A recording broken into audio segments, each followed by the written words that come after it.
வாங்க இன்றைக்கி எங்கள் வீட்டில் ராகி ஆப்பமும் வேர்க்கடலை சட்னி ராஜ்மா பிரியாணி வெங்காயம் இன்றைக்கி ஈஸியாக சிம்பிளாக சமையலை முடிச்சிட்டாங்க. வாங்க இதை எப்படி செய்கிறதுன்னு நம்ம வீடியோக்குள்ளே போய் பார்க்கலாம். வாங்க இன்றைக்கி காலைல டிஃபனும் லஞ்சும் என்ன செய்ய போகிறேன்னு பார்க்கலாம். பார்த்திங்கன்னா நான் வந்து கேழ்வரகு மாவு இருக்கு இல்லையா, அதை எடுத்து நான் நைட்டு அரைச்சி வச்சுருக்கேன். அதையும் நான் காமிக்கிறேன் எப்படி அரைச்சேன்ட்டு. நான் இது வந்து கடையில் வாங்கின மாவு தாங்க. இது ஒரு 2 கப் எடுத்துக்கலாம்.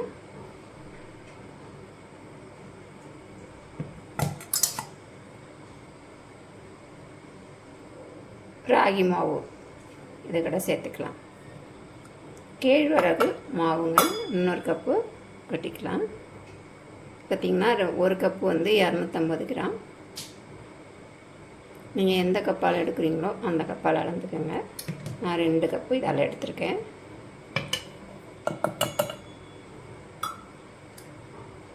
அரை கப்பு தேங்காய் இதையும் இது கூட சேர்த்துக்கலாம்.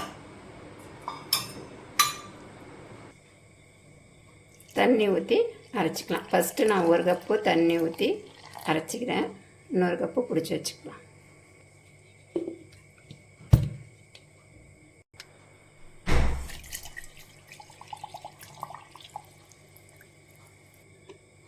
அரைச்சிட்டு வந்தாச்சு பாருங்கள். இதே நீங்கள் சின்ன சாராக இருந்தால் 2 வாட்டி அரைச்சிக்கோங்க. நான் இது பெரிய சாராக இருக்கிறதுனால ஒரே வாட்டி அரைச்சிட்டேன், இல்லைன்னா மாவு அரைக்க முடியாது. இப்போ இது நான் காலையில் செய்கிறதுக்கு நைட்டு அரைச்சி வச்சுருக்கேன் படுக்க போகிறதுக்கு முன்னாடி. இது நல்லா ஒரு 6-7 மணி நேரம் நல்லா புளிக்கணுங்க. புளிச்சதுனா தான் ஆப்பம் நல்லா வரும். கல் உப்பு சேர்த்துக்கலாம். கல் உப்பு போட்டு நல்லா கையால் கரைச்சி விட்டுக்கோங்க. அப்போ தான் நம்ம கையோட சூட்டுக்கு அது புளிக்கும். இதை மூடி வச்சிடலாம். காலையில் பார்ப்போம். பாருங்கள் நல்லா புளிச்சு வந்திருக்கு. இட்லி தோசைக்கு மாவு இல்லைன்னா இந்த மாதிரி அரைச்சி வச்சுட்டு நல்லா புளிச்சிடும். இதை வந்து நான் ஆப்பமாக சுட போகிறேன். குழந்தைங்களுக்கு ஒரே மாதிரி இட்லி தோசை செஞ்சு கொடுக்காம இந்த மாதிரி செஞ்சு கொடுக்கும்போது வித்தியாசமாக இருக்கும். பார்த்திங்கன்னா இதை நான் நல்லா புளிச்சிருச்சு. இதை நான் எப்படி அரைச்சேங்கிறதையும் நான் காட்டுறேன். அடுத்தது பார்த்திங்கன்னா வேர்க்கடலை சட்னிக்கு நான் எல்லாமே ரெடி பண்ணி வச்சுருக்கேன். அடுத்தது ராஜ்மா ஊற வச்சுருக்கேன். ராஜ்மா பிரியாணி பண்ணிடலான்ட்டு. பிரியாணிக்கு தக்காளி வெங்காயம் பச்சை மிளகாய் இஞ்சி பூண்டு இடித்து வச்சுருக்கேன். அரிசியை ஊற வச்சுருக்கேன்.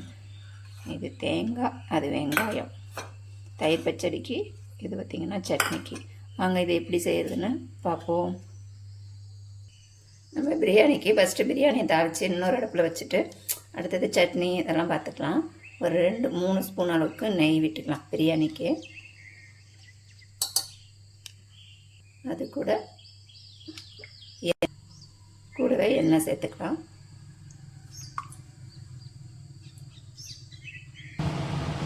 எண்ணெய் காஞ்சிருச்சு. நம்ம மசாலா பொருள் சேர்த்துக்கலாம். பட்டை, லவங்கம், கிராம்பு இதெல்லாம்.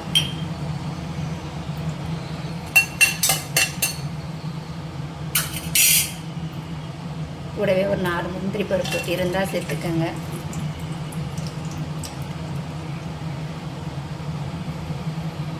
பச்சை மிளகாய், வெங்காயம் சேர்த்துக்கலாம். நான் இது பார்த்திங்கன்னா நார்மல் சமைப்போம் இல்லையா, வீட்டுக்கு பிரியாணி அரிசியில் பண்ணல, நார்மல் அரிசியில் தான் பண்ணேன்.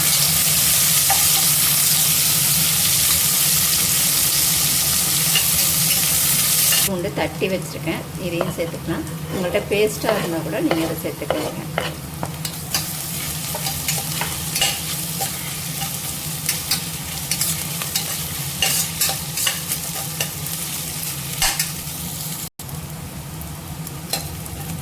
வெங்காயம் இஞ்சி பூண்டு எல்லாம் நல்லா வதங்கிடுச்சு. இப்போ நம்ம கட் பண்ணி வச்சுருக்கேன் தக்காளியை சேர்த்துக்கலாம். அது கூடவே புதினா.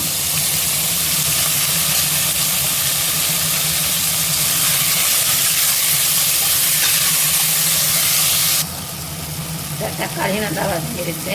நம்ம மசாலா சேர்த்துக்கலாம். நான் பார்த்திங்கன்னா காரத்துக்கு மிளகாத்தூள் சேர்த்துருக்கேன், மஞ்சள்தூள்,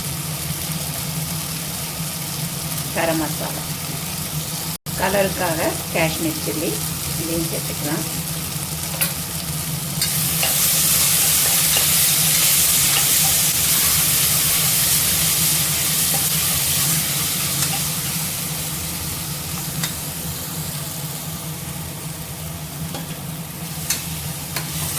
நம்ம இது கூட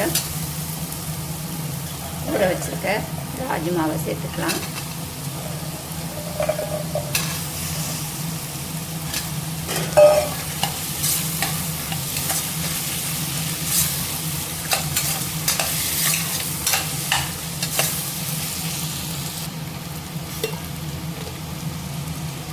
தயிர்,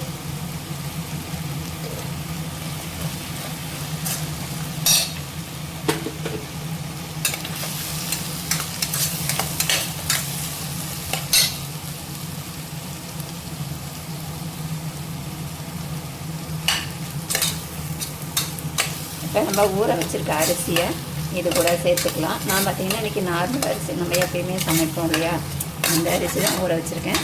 நீங்கள் வந்து பிரியாணி அரிசி கூட செய்யலாம், டேஸ்ட்டாக இருக்கும்.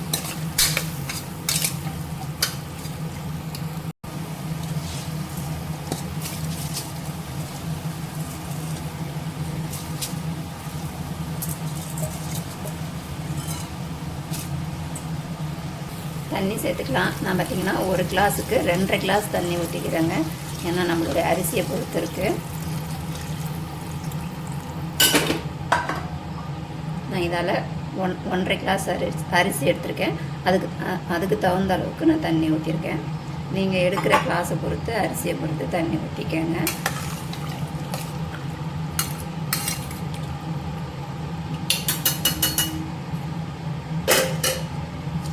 இதுக்கு தேவையான அளவு உப்பு சேர்த்து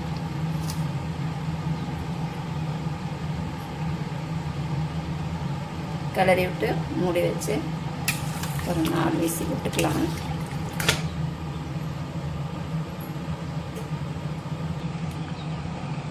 நம்ம வேர்க்கடலை சட்னிக்கு எண்ணெய் சேர்த்துக்கிறேன். நீங்கள் வந்து அந்த ஆப்பத்துக்கு தான் நான் சட்னி அரைக்க போகிறேன். நீங்கள் தேங்காய் பால் அந்த மாதிரி கூட எடுத்துக்கலாம். காரத்துக்கு மிளகாய், சின்ன வெங்காயம், பூண்டு, இஞ்சி இதெல்லாம் இது கூட சேர்த்துக்கலாம்.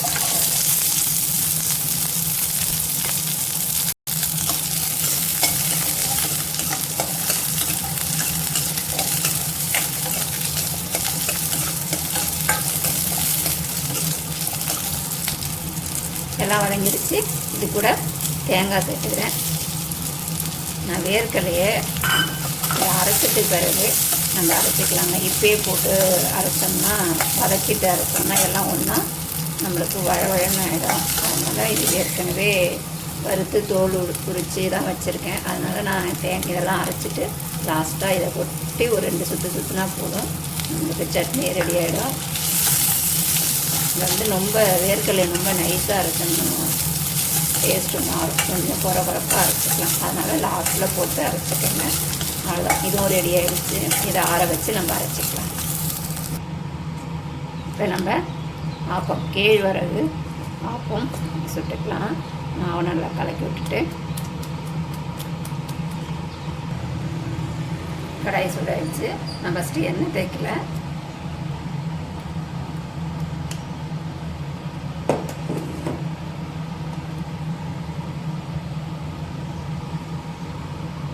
ரவுண்ட் பண்ணி ஊற்றி விட்டுருங்க.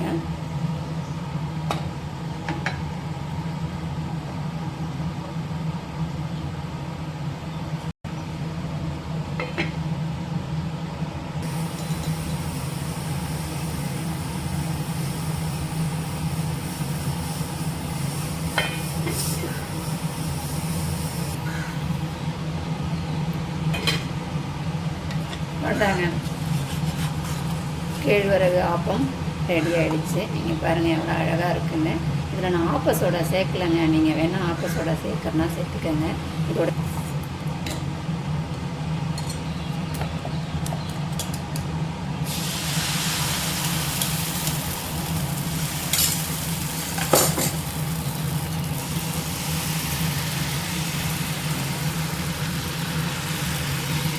உங்களுக்கு மாவு திக்காக இருந்தால் கொஞ்சம் தண்ணி சேர்த்துக்கங்க. எனக்கு கரெக்டாக இருக்குது, அதனால் நான் எதுவுமே சேர்க்கல. உங்களுக்கு மாவு ரொம்ப திக்காக இருந்ததுன்னா கொஞ்சமாக தண்ணி ஊற்றிக்கோங்க.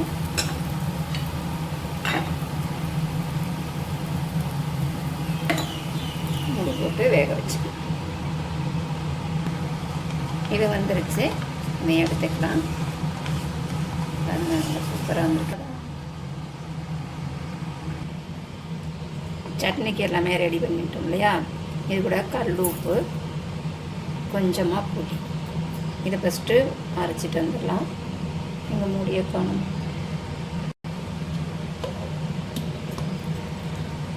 ஃபஸ்ட்டு நான் பார்த்திங்கன்னா கொஞ்சம் வெது வெதுப்பான சுடு தண்ணியை ஊற்றி அரைச்சிக்கிறேங்க. அப்போ தான் நம்மளுக்கு சட்னி இருந்தாலும் வீணாக போகாது.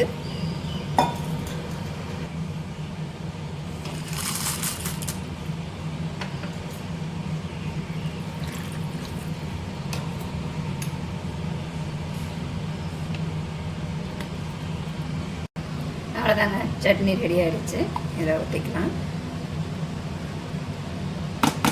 நீங்கள் தாளிக்கிறதுனாலும் தாளிச்சிக்கலாம். கடுகு, கருவேப்பிலை எல்லாம் போட்டு. நான் இன்றைக்கி தாளிக்கலை, அப்படியே தான் கொடுக்க போகிறேன். ஏன்னா என் பையனுக்கு டைம் ஆகிடுச்சான், அதனால் இதை வச்சு 2 சாப்பிட்டுட்டு போக வேண்டியதான்.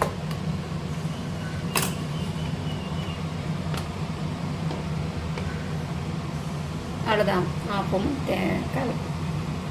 ஆப்பமும் வேர்க்கடலை சட்னியும் ரெடி ஆகிடுச்சு. பாருங்கள், சாப்பிட்டு பார்க்காம நம்மளும்.